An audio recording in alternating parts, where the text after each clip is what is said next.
Hi, I'm Rodney Johnson, Senior Editor of Economy and Markets. The problem with the middle class is that it's shrinking. Now that much is obvious. There seem to be two ways of reversing the trend.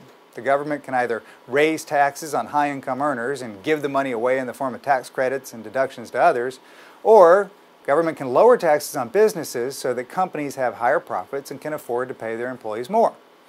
How about neither one? Is that a choice? Because that's my vote. I don't think either program has much chance of moving families very far up the income ladder. In trying to bring back the middle class, we're fighting a trend that's bigger than any one administration. We're trying to recreate something that was an anomaly, the 1950s and 60s. I covered this topic in depth in the October 2012 issue of Boom and Bust, and the situation really hasn't changed. This is not a domestic political issue. It's geopolitical, and it's rooted in global economics. Before World War II, there was a high level of inequality in our economy. As we built factories, owners of capital did pretty darn well. Lots of new workers were moving from cities to rural areas, so they could just keep wages low and hire new people if their current employees demanded too much money. Well, that worked for a while, but labor unions came along and they were formed to pull for better working conditions and better benefits. The one tool that labor unions had was solidarity of workers. They could either slow down a factory or bring it to a complete stop. Either one of those would cost the business owners money, but it didn't change the facts on the ground. There were still more people willing to work, this was in the 30s, than there were jobs available. Now that kept a lid on wages. World War II changed all of this. The United States ramped up production of war supplies and then got in the war, and suddenly we were scarce of workers. Many expected the end of the war to bring a recession, but it didn't happen because World War II was different than other wars. Not only had the industrial base of Europe and Japan been obliterated, but U.S. infrastructure was unscathed. Now suddenly we were the provider of food and industrial goods to the world. The tremendous increase in business required a lot of capital and a lot of workers. Now this gave employees the upper hand, but only for a little while. As Europe and Japan rebuilt, they slowly took business away from the U.S.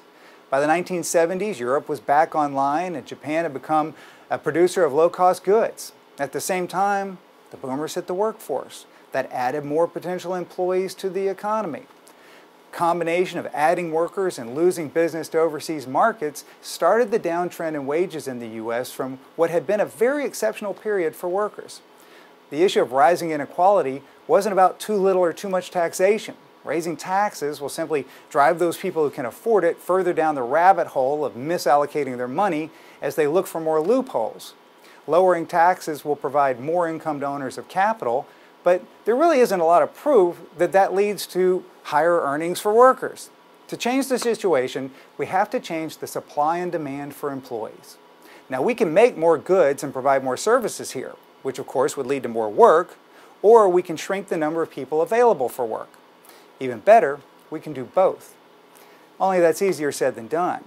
If we're going to make more goods and provide more services domestically, then Americans would have to be willing to buy them, even at a premium. It's amazing to me that so many people are focused on where their food comes from, but they don't take the same approach when asking about their shoes or their shirts or watches or sheets or anything else, where that stuff came from. We can all tell if a car is domestic or foreign, and a lot of things are aspirational based on where they're from, like Swiss watches or Italian suits. But a lot of daily living goods, they're just not in those categories. Unfortunately, at this point, a lot of things aren't even made in the U.S. at all, so choosing an American brand isn't even possible. But even if people could choose American, would they? Would people specifically pay 10, 20, 40% more to purchase an item that's made here just to support American employment?